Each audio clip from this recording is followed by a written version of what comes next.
오늘은 영원한 진리의 왕이라는 제목을 가지고 우리가 함께 같이 말씀을 나누겠습니다. 이 말씀을 나누기 전에 우리 모두 함께 선포하도록 하겠습니다. 다 함께 선포하겠습니다. 시작! 성경은 하나님의 말씀입니다. 오늘도 하나님께서 주님의 말씀의 종을 통해 이 성경의 진리를 나에게 선포하실 것입니다. 아멘. 이 믿음의 선포로 인하여 여러분들에게 큰 은혜가 있기를 바랍니다. 그래서 그 믿음으로 제가 인사하겠습니다. 우리 하나님 아버지와 예수 그리스도로부터 오시는 크신 은혜가 오늘 예배에 참석하신 여러분과 함께 하시기를 축복합니다. 아멘. 자, 우리 앞뒤적으로 우리 함께 주님의 평강이 함께 하시길 바랍니다. 인사할까요? 시작. 주님의 평강이 함께 하시길 바랍니다. 아멘. 영원한 진리의 왕. 여러분, 우리가 함께 같이 인사했지 않습니까? 우리는 이 인사의 의미를 정말 잘 알아야 합니다. 오늘 제가 알아야 한다는 말을 많이 반복할 겁니다. 왜 그러냐 하냐면 초대교회 성도들 그리고 예수님의 제자들은 처음엔 예수님을 잘 몰랐어요. 그래서 도망간 겁니다. 그 다음에 제대로 안 닿으면 어떻게 됐을까요? 도망가기는요, 순교가 두렵지 않았습니다. 말씀을 전할 때 감격스러웠습니다. 그래서 예배 드릴 때마다 주님께서 자기들에게 말씀을 전한 것처럼 주님의 평강이 여러분과 함께 하시길 바랍니다 라는 이 은혜의 인사는 알고 한 거였어요. 그냥 안녕하세요 그냥 지나간 사람들 하는 것이 아니라 알고 은혜를 선포하는 거예요. 제 아들이 여기로 이사하기 전에 파주에서 성원 아파트라는 곳에서 있었는데 동네 어른들이 걔를 다 알았습니다. 왜 그런지 아세요? 만나는 사람마다 인사하는 거예요. 1, 2 이사 와서는 화정에 갔다가 이렇게 오는데 여기 그 행신사거리에 서 있는데 얘가 나도 처음 안녕하세요 그리고 인사를 했어요. 그러니까 인사 받는 사람이 누구니? 그랬어요. 그러니까 우리 아들이 뭐라 그러냐면 아버지가 말씀하시길 인사 잘하는 아이가 어른을 공경한다고 해서 했습니다 그러더라고요. 파주에 있는 성원 아파트 주민들은 거의 우리 아이들을 알았고 제가 그걸 보면 생각했습니다. 나는 말해놓고 인사를 못하네. 여러분, 그런 의미에서 여러분 주님의 평강이 다시 한번 여러분과 함께 하시길 축복합니다. 우리 태준이는 알고 한 거예요. 여러분, 우리가 오늘 하나님께 알고 그 은혜에 나아가면 우리의 삶이 어떻게 될까요? 그냥 예배하러 오는 것이 아니라 알고 예배하러 온다면 이 예배가 얼마나 가치 있을까요? 제가 오늘따라 많이 빠져가지고 막 안타까워요. 하나님, 이분들이 다 어디 갔을까요? 그러나 저마다의 사정이 있겠지만 이들이 오늘 주님을 알게 하여 주시옵소서. 그래서 어느 곳에 있든지 하나님을 예배하는 자들 되게 하여 주시옵소서. 그러면 난 괜찮아요. 그러나 그게 아니라면 안타까움을 가지고 오늘 또 기도할 수밖에 없습니다. 지난주 목요일 날 우리나라에 저 일본에서 큰일이 있었습니다. 큰일. 그 큰일 때문에 기적이란 얘기가 막 나왔습니다.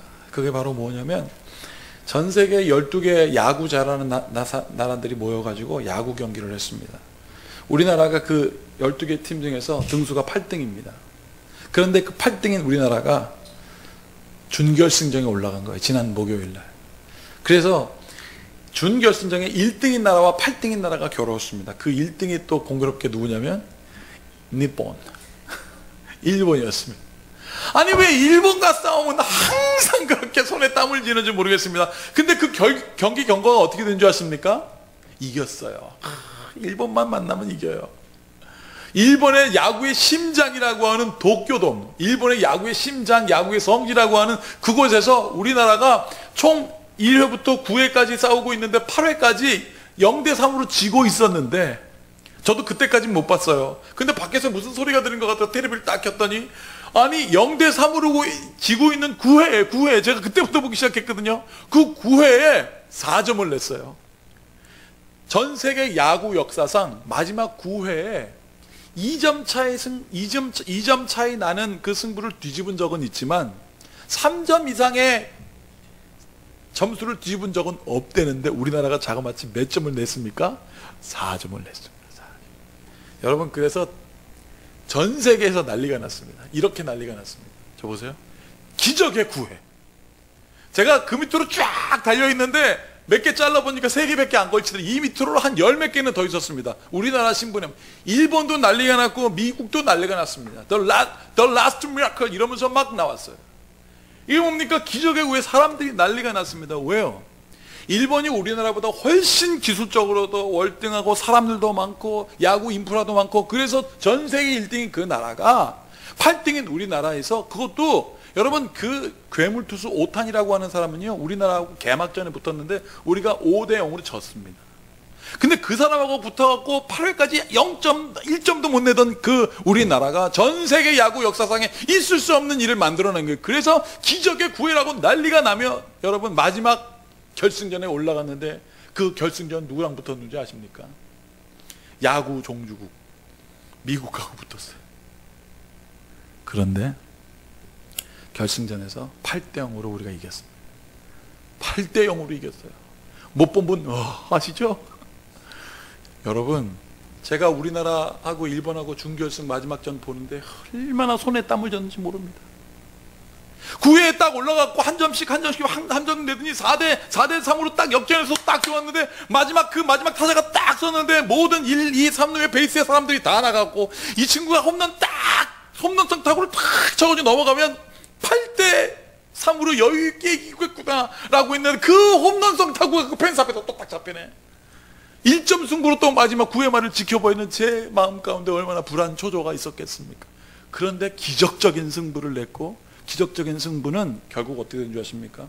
결승전에서 우리가 미국을 꺾음으로 인하여 우승이라는 결과를 얻었고 모든 세계 외신 기자들이 뭐라고 얘기한 줄 아십니까? 기적은 우연이 아니었다. 미국까지 저렇게 8대0으로 이겨내는 실력을 보니 저건 기적이 아니었다. 여러분 제가 왜 기적 얘기를 하는 줄 아십니까? 우리는 인간의 한계에 딱 부딪혀서 그 인간의 한계, 인간이 이성으로 이해할 수 없는 일이 딱 일어나서 여러분 그게 딱 일어나면 우리는 뭐라고 합니까? 기적이라는 말로 그냥 치부해버려요. 사실은 기적이라는 말이 멋있는 것 같지만 아닙니다. 그냥 이해가 안 가니까 기적이야 그리고 뒤편으로 넘겨버리는 것입니다. 사랑하는 여러분, 그런데 어떻게 됐다고요? 이 한 편의 드라마 같은 이야기는 이거는 내가 한 이야기가 아닙니다. 기적의 구애라고 모든 기자들이 여러분 육하 원칙에 따라서 기록하는 기자들이 기적이라고 얘기했는데 그것이 어떻게 됐습니까? 사실이 됐다는 거예요. 사랑하는 여러분, 지금도 우리가 알아야 돼요. 지금도 끊임없이 예수님에 대한 의심이 많습니다. 왜 그런 줄 아십니까? 지금도 끊임없이 예수님에 대한 의심이 드는 이유가 뭔지 아십니까? 그 이유는 바로 여러분들 때문에 그래요. 여러분들이 잘못해서 그런 게 아닙니다. 이상하게 성도들, 이상하게 예수님을 믿는 사람들이 있는 곳에 자꾸 기적이 나타나는 거예요. 세상 사람들이 이해할 수 없는 사랑과 세상 사람들이 이해할 수 있는 평강이 자꾸 크리스천을 통하여 나타나니까 기적이라는 말로 그냥 안 믿고 싶은 거였습니다. 사랑하는 여러분, 오늘은 영원한 진리의 왕 예수 그리스도를 정의하는 날이 바로 오늘입니다. 왕이신 그리스도의 날, 교회력 마지막 주일인 오늘은 무엇을 정의하는 날이냐면 영원한 진리의 왕이신 예수님이다는 것을 정하는 날이 오늘이에요. 사랑하는 여러분, 영원한 진리의 왕이신 예수님께서 이제 언제 오십니까? 12월 25일 날 성탄절에 오십니다. 그것을 알고 기다리는 사람과 모르고 기다리는 사람의 기쁨은 완전히 달라요. 사랑하는 여러분, 영원한 진리의 왕이신 예수님께서 우리에게 오셨습니다. 그것을 믿는 자는 기적이 일상이 될지어다. 그것 때문에 우리가 성탄을 기쁨으로 예배하는 거예요. 여러분, 우리가 예배 왜 드립니까? 예배는 알고 드리는 예배와 모르고 드리는 예배는 하늘과 땅 차이입니다. 오늘 예배를 간절한 마음으로 저 멀리서부터 달려오고 아침 일찍부터 준비하고 달려오는 사람들의 마음 가운데 있는 하나님의 은혜와 그냥 예배 드리는 사람은 완전히 달라요. 알고 하나님의 역사에 참여하는 여러분들에게는 예수님의 임재와 예수님의 놀라운 역사가 나타날지어다. 아멘. 그래서 우리가 할렐루야라고 노래할 수 있는 것입니다. 여러분, 그래서 우리가 또다시 진지하게 알아야 될 게 있어요. 인간이 무엇을 추구하고 있는지 알아야 돼요. 여러분, 우리는 무엇을 추구하느냐 이렇게 얘기합니다. 우리 루터교회 아주 유명한 신학자인 지원영 박사님께서 타계하시기 전에 이 땅이 뉴에이지 무브먼트로 가득한데 이것을 어떻게 이겨낼 수 있는가에 대한 미래지향적 논문을 썼는데 그분은 그것을 4단계로 나누었습니다. 그게 첫 번째로 뭐냐면 인간은 처음에 본능으로 시작한다는 거예요. 여러분, 본능이라는 말은 무슨 뜻일까요? 그냥 저 본능이라는 저 한자어를 그대로 해석하면 원래 갖고 있는 능력이라는 뜻입니다. 인간에게는 원래 갖고 있는 능력이 있어요. 그게 뭐냐면 본능이에요. 본능적으로 우리가 갖고 있는 능력, 먹고 자고 눕고 배설하고 행복하길 원하는 것, 편안하길 원하는 것, 즐겁게 살길 원하는 것이 우리의 본능입니다. 이게 우리의 본능이에요. 그 다음에 이 본능의 다음 단계가 뭐냐면 소위 말하는 지능, 인텔리전스 코션트라고 말하는 지능, IQ죠. 그게 바로 지능 또는 지성이라고 합니다. 이건 뭐냐면, 자, 먹는 게 본능이지 않습니까? 근데 이 지능으로 뭘 하냐면 뭐가 더 맛있을까라고 선택할 수 있는 게 지능이에요. 마트에 가면 요즘은 핸드폰을 딱 펴갖고 그 바코드를 딱 찍잖아요. 그러면 저 인터넷 쇼핑몰에서 가장 싸게 파는 게 뭔지 쫙 나옵니다. 그러면 마트에서 안 사고 집에 가서 인터넷 쇼핑몰 사요. 그게 뭡니까? 지성이에요. 소위 말하는 가성비, 가격 대 성능비. 그게 바로 지성. 어떻게 하면 더 잘 살고 어떻게 하면 더 행복하게 살까. 그 다음 단계가 무엇이냐면 감성. 이거를 이모셔널 쿼션트라고 합니다. 감정지수. 내 감정을 어떻게 표현할까? 사랑하는 내 애인한테 어떻게 하면 멋지게 표현할까? 그냥 문자로 안녕이 아니라 그냥 편지 쓰고 그 편지 옆에다 그 엽서 끝에다가 실로 다 꼬매고. 여러분, 제가 이렇게 구체적으로 아는 이유가 뭘까요? 내가 해본 겁니다. 초콜릿도 직접 만들어서 주고 막 이런 거 해보는 거예요. 그러면서 여러분, 그때 우리가 뭘 얘기하냐면 문화라는 걸 얘기합니다. 그때 사회성이 있다라는 말을 하는 게 바로 감성입니다. 이 감성의 문화의 정점에 이르면 인간이 관심 갖고 있는 게 바로 뭐냐면 드디어 영성입니다. 신적 존재에 대한, 인간의 이성으로 경험할 수 없는 신적 존재에 대한 것을 추구하게 됩니다. 그래서 선한 것을 찾게 되고 진리를 찾게 되는 것입니다. 여러분, 그래서 실존주의자라고 잘 알려진 키에르케고르는 이것에 대하여 실존, 어떠한 관계를 통하여 존재를 증명할 수 있는 세 가지 가능성에 대해서 말했는데, 그것이 첫 번째는 미적 단계, 두 번째 윤리적 단계, 세 번째 종교적 단계라고 하는데요. 미적 단계라는 것은 한마디로 뭐냐면 아름다운 것을 추구하는 단계예요. 좀 더 즐겁게, 좀 더 편안하게, 좀 더 행복하게 살아야지 라고 하는 게 미적 단계.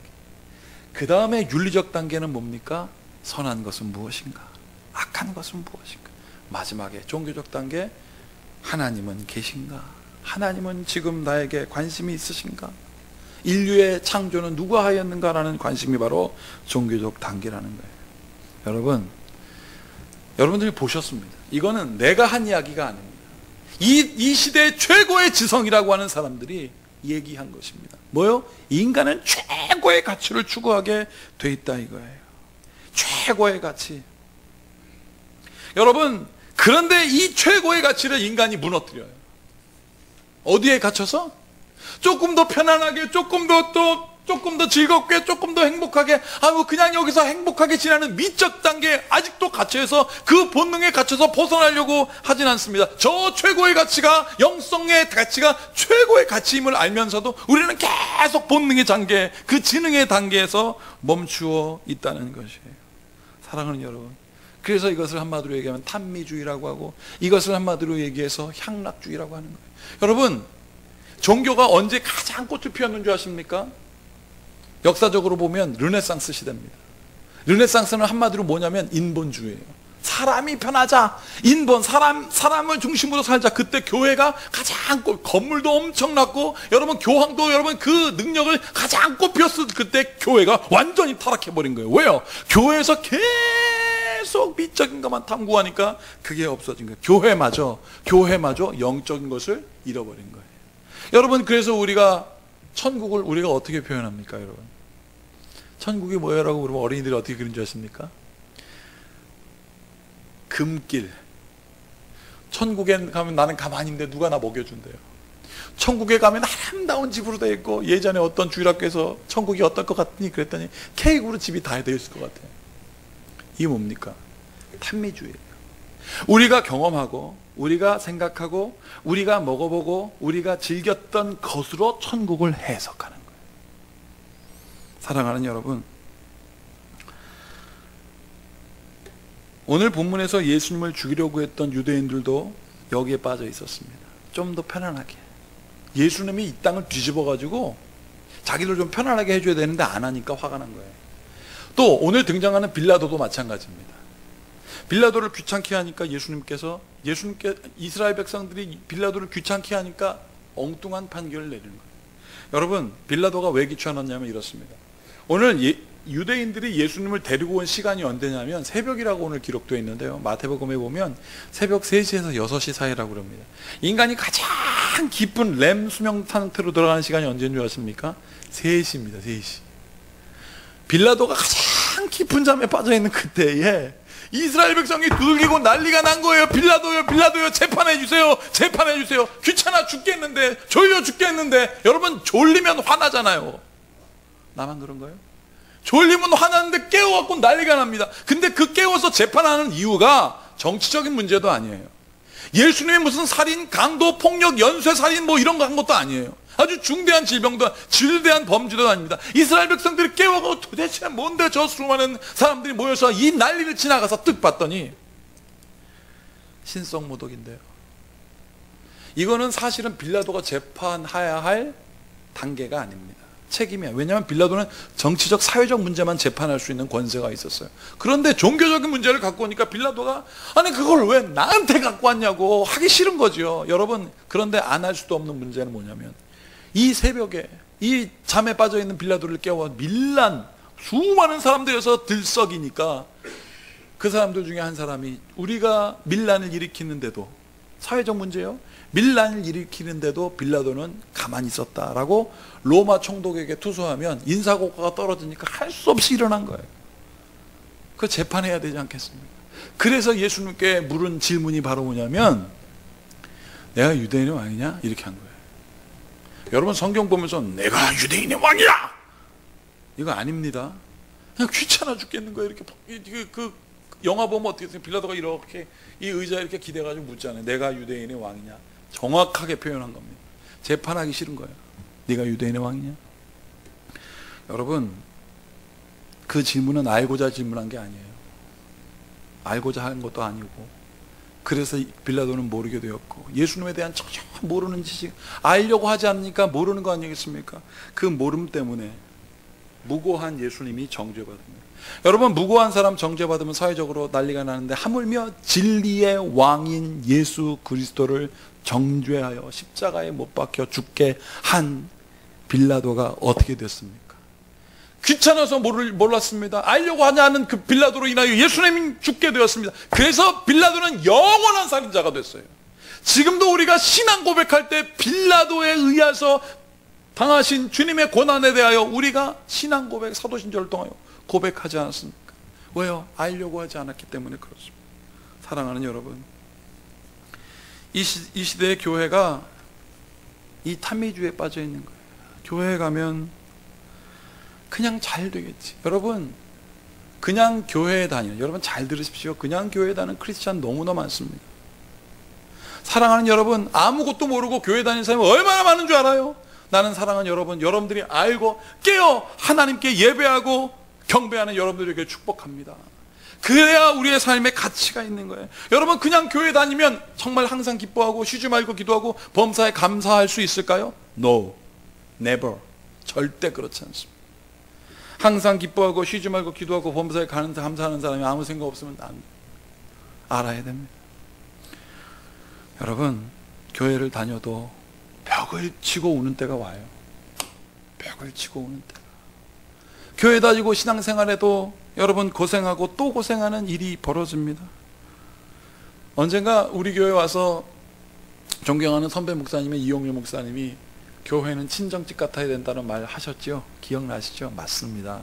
교회 오면 편하고 교회 오면 기쁨이 넘치고 교회 오면 평강이 넘쳐야 되는 거 맞습니다. 근데 여러분, 친정집 가면 어떻게 돼요? 딸이 오랜만에 친정집 가면 자기는 편할지 모르지만 엄마는 바빠요. 지난 여름에 우리 누님이 거의 5, 6년 만에 한국에 왔는데 저희 어머니 아버지는 난리가 났습니다. 침대포 다시 걷어내고 가구 위치 바꾸고 음식 스케줄 다 잡고 밤늦게 오면 전화해서 너 어디야? 전화하시고 아주 그냥 난리가 났습니다. 그런데 우리 누님은 편했습니다. 여러분, 친정집 같아야 되는 친정집의 그 편안함과 행복과 안식을 누릴 수 있을 때에는 누군가의 심각한 희생이 있었기 때문에 그 평강이 있었다는 사실이에요.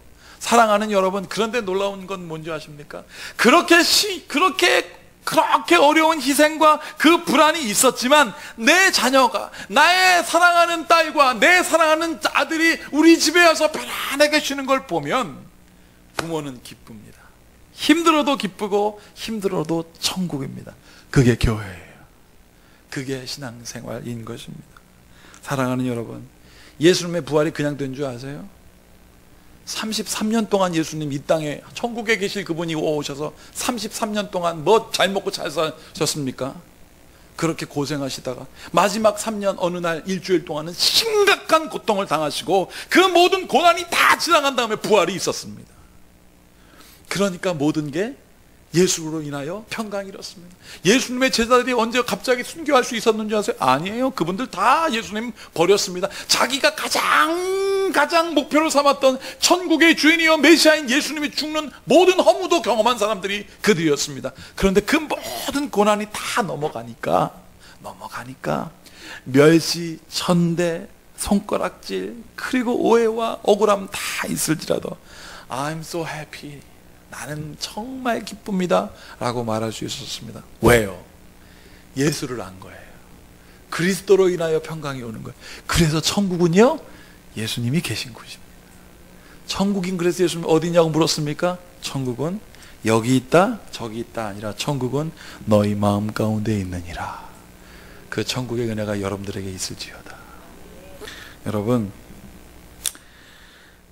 오늘 본문 36절을 함께 보면 우리가 알 수 있는 게 있습니다. 보세요. 한번 넘겨주시겠습니까? 36절 다 함께 읽어보겠습니다. 시작. 예수께서 대답하시되 내 나라는 이 세상에 속한 것이 아니니라. 만일 내 나라가 이 세상에 속한 것이었더라면 내 종들이 싸워 나로 유대인들에게 넘겨지지 않게 하였으리라. 이제 내 나라는 여기에 속한 것이 아니니라. 여러분, 이 말씀 잘 보면 중간에 뭐라고 되어 있습니까? 내 나라가 이 세상에 속하연 것이었더라면 너희들처럼 행복을 추구했을 것이다. 그냥 편안한 걸 추구할 것이다. 보세요. 내가 이 세상에 내 나라가 이 세상에 내 종들이 싸워 나로 유대인들에게 넘겨지지 않고 나는 편안했을 것이다 는 거예요. 그러나 예수님 그걸 뛰어넘으신 겁니다. 내 나라는 여기 속한 게 아니다. 여러분, 베드로가 여러분 어떻게 했습니까? 예수님 부인했어요. 자기는 절대 예수님 안 죽일 줄 알았습니다. 아니, 예수님 절대로 배신하지 않을 것 같았습니다. 그런데 역설적인 기적이 일어났어요. 여러분, 기적은 뭐라고 그랬습니까? 인간이 할 수 없는 게 기적이라고 그랬지 않습니까? 베드로는 할 수 있는 게 뭡니까? 예수님 부인하지 않는 거예요. 그게 자기가 할 수 있다고 여겼습니다. 그런데 베드로에게 있어서 기적 같은 일이 일어났습니다. 너 닭 울기 전에 나를 3번 부인하리라 했던 말씀이 이루어졌어요. 여러분, 예수님께서 이렇게 빌라도한테 얘기하니까 빌라도가 궁금해지기 시작했습니다. 내 나라가 이 세상에 속하였던 것이라면 내 종들이 싸워 나로 유대인들이 넘겨지지 않게 하였으리라. 그러면 저 사람 유대인의 왕이 아니란 이야기네. 유대인들이 참소한 게 틀리네. 그러니까 또 묻기 시작합니다. 궁금해지기 시작했어요. 잘 들으십시오. 지금 빌라도가 궁금해지기 시작했습니다. 다음 장 보실까요? 이렇게 되어 있습니다. 자, 궁금해져서 묻기 시작합니다. 빌라도가 이르되 그러면 내가 왕이 아니냐? 예수께서 대답하시되 내 말과 같이 내가 왕이니라. 내가 이를 위하여 태어났으며 이를 위하여 세상에 왔나니 곧 진리에 대하여 증언하려 함이로라. 무릇 진리에 속한 자는 내 음성을 듣느니라 하시는데 38절 다 같이 읽겠습니다. 시작. 빌라도가 이르되 진리가 무엇이냐 하더라. 이 말을 하고 다시 유대인들에게 나가서 이르되 나는 그에게서 아무 죄도 찾지 못하였느라. 여러분, 궁금해졌어요. 유대인의 왕이 아니라네? 자기의 나라가 여기에 속한 것이 아니라네? 그러면 네가 왕이 아니냐? 질문이 생겼습니다. 그리고 예수님께서 말했습니다. 나는 진리를 위하여 이 땅에 왔다. 그러니까 생각이 들었습니다. 진리가 무엇이지? 진리가 무엇이냐라고 물었으면 알고 싶은 거 아니겠습니까? 그런데 그걸 계속 알고 나가야 되는데 포기해버렸습니다. 왜요? 귀찮아요. 힘들어요. 그래 안 한 겁니다. 그래서 이 사람이 선택했습니다. 뭘 선택했냐면 가치 중립적이라는 아주 이성적인 판단. 내가 죽이는 것도 아니고 니네가 죽이는 것도 아닌 중간, 니네 마음대로 하라는 선택. 자기 지성으로. 여러분, 그래서 그는 영원한 살인자가 된 겁니다. 사랑하는 여러분, 예수님을 향한 질문이 생기면 붙으십시오. 예수님을 향한 궁금함이 생기면 누군가를 만나서 찾으십시오. 그래서 구하는 자는 찾을 것이고 두드리는 자에게 열린다고 우리 주님 여러분들에게 말씀하신 것입니다. 왜 믿을까? 구원은 무엇일까? 천국이 있는 것일까? 진리란 무엇일까라는 질문은 어떤 단계인 줄 아십니까? 영적 본능의 단계에 이르는 거예요. 그럼 그때 알려고 하십시오. 반드시 하나님의 은혜가 있을지어다. 여러분, 아까 제가 베드로 얘기했죠? 그 증거를 여러분들에게 보여드리겠습니다. 제사장의 종 하나는 베드로에게 귀를 잘린 사람의 친척이라. 그 말고는 이 사람의 친척이었던 거예요. 그 사람의 친척이 이르다 내가 그 사람과 함께 동산에 있는 것을 내가 보지 아니하였느냐? 27절 이에 베드로가 또 부인하니 곧 닭이 울더라 그랬습니다. 진리이신 예수님의 말씀은 선포된 대로 베드로는 부인하였지만 예수님의 말씀은 진리였기 때문에 이에 베드로가 또 부인하니 곧 닭이 울더라 라고 성경은 증거하고 있는 것입니다. 사랑하는 여러분, 빌라도는 사실 예수님의 죽음 막을 수 있었습니다. 왜냐하면 재판을 하려고 그러면 그 재판 기록을 알아야 되잖아요.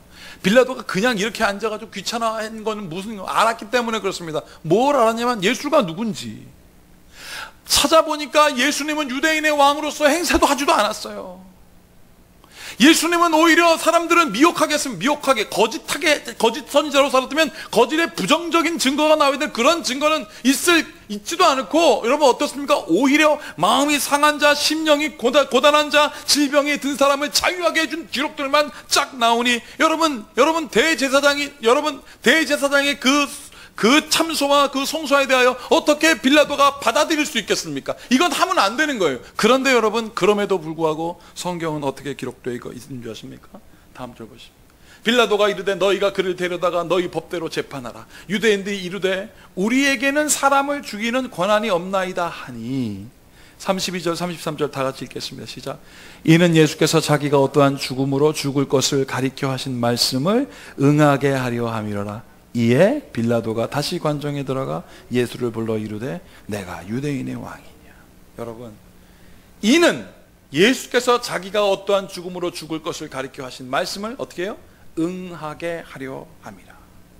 성경의 말씀은 진리이기 때문에 반드시 응답된다는 사실을 알고 믿으십시오. 그것은 이루어집니다. 제가 여러분 지금 알아야 된다는 것을 굉장히 강조하죠. 저는 매년 봄 신방할 때마다 너무너무나 행복합니다. 봄 신방할 때마다. 봄 신방하면 우리 성도들의 가정에 너무 깨끗해. 여기 어떤 가정은 한 10번도 간 적이 있어요. 근데 갈 때마다 깨끗해. 갈 때마다 어쩌면 그렇게 신방 갈 때마다 깨끗한지 모르겠습니다. 그 다음은 잘 모르겠어요. 평상시에는 어떤지 모르겠지만 제가 갈 때마다 깨끗해요.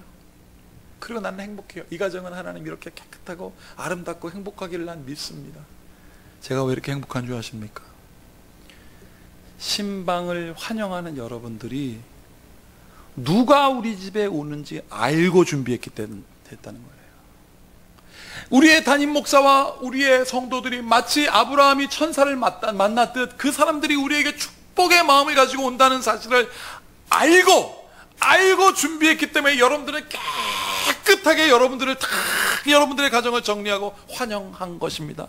그 알고 준비한 그곳에 하나님의 축복이 있었던 거예요. 그리고 그 축복은 지금으로부터 영원할 것입니다. 왜요? 예수님을 알고 환영한 여러분들의 삶에 그것은 바로 영원한 진리인 것입니다.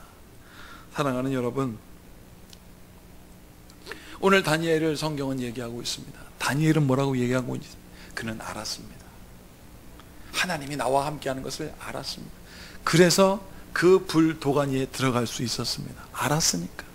다니엘은 알았기 때문에 사자굴에, 그 굶주린 사자굴에 들어갈 수 있었습니다. 사랑하는 여러분, 요한계시록이라는 무시무시한 예언서가 여러분들 마지막 성경 끝에 있습니다. 이거 얼마나 무서운 얘기인 줄 아세요? 그러나 나는 무섭지가 않습니다. 왜 그런지 아세요? 알기 때문에 그렇습니다. 세상이 이거를 두려워하고 다 힘들어 할지라도 나는 마라나타, 우리 주님 어서 오시옵소서라고 손들고 기도할 수 있습니다. 왜요? 나는 믿고 알고 있기 때문에 그렇습니다. 사랑하는 여러분, 오늘 다윗은 그것을 시편에서 노래하고 있습니다. 그래서 이렇게 얘기하고 있습니다. 다음입니다. 다 읽겠습니다. 시작. 여호와여, 주의 증거들이 매우 확실하고 거룩함이 주의 집에 합당하니 여호와는 영원 무궁하시니이다. 아멘. 하나님을 알고 그 증거를 경험한 자들은 어때요? 그 증거들이 매우 확실하고 거룩함이 주의 집에 합당하니 여호와는 영원 무궁하시도다. 교회 다닌다고 무조건 행복한 거 아닙니다. 그러나 잘 들으십시오. 슬피 울며 씨를 부르는 자는 반드시 그 단을 거두어 돌아오리라. 고 알고 고백한 다윗을 통하여 하나님은 하나님의 일을 이루셨습니다. 오늘 말씀을 들은 여러분들이요, 하나님을 아십시오. 우리가 위드 시즌 하지 않습니까? 지금 이웃을 초청하고 여러분, 하나님을 떠난 사람들을 다시 환영하는 여러분들, 신앙생활은요 정말 깊이 있는 기도가 필요해요. 여러분, 중보기도 그거 쉽지가 않습니다. 나는 여러분 중보기도 합니다. 왜 하는 줄 아십니까? 목사니까, 책임이 있으니까 합니다. 그러나 여러분, 이게 쉽지가 않습니다. 매일 새벽마다 기도하고 그 종이의 이름을 불러가면서 기도하는 게 여러분 쉬운 것 같습니까? 어렵습니다. 그런데 그 어려운 일을 나는 왜 하는 줄 아십니까? 알기 때문에 그렇습니다. 여러분들, 우리가 왜 말씀을 사모하고 그 말씀대로 살려고 노력해야 할까요? 아니까 그렇습니다. 우리가 예배를 사모하고 그 예배를 목숨처럼 지켜야 하는 이유가 뭘까요? 예배를 통하여 여러분들이 하나님을 알게 되는 역사가 발견되어지기 때문에 그렇습니다. 이 놀라운 알매 은혜로 예배를 사모하고 기도하며 그 말씀 가운데 전심으로 여호와를 찾는 여러분들에게 하나님의 놀라운 은혜와 평강이 있을지어다. 이 모든 지각에 뛰어난 주님의 평강이 알고 영원한 진리신 그리스도가 우리 가운데 오셨음을 알고 성탄을 기다린 여러분들에게 함께 있을지어다. 기도하겠습니다. 하나님, 영원한 진리의 왕 예수님은 살아 계십니다. 많은 사람들이 그것이 기적이라 말하며 이해하려고 하지 않고 인생 뒤편에 다 하나님 접어 취부해 버리지만 우리는 그 기적이 믿음의 실상이요 온전케 하시는 예수님의 증거임을 알게 하여 주시옵소서. 그 알미의 은혜로 모든 흉악의 결박을 풀고 주님의 은혜를 만끽하는, 그래서 하나님의 은혜를 선포하고 고난 중에 꼽히는 하나님의 은총을 증거하는 주의 성도들 되게 하여 주시옵소서. 예수님의 이름으로 축복하며 기도하옵나이다. 아멘.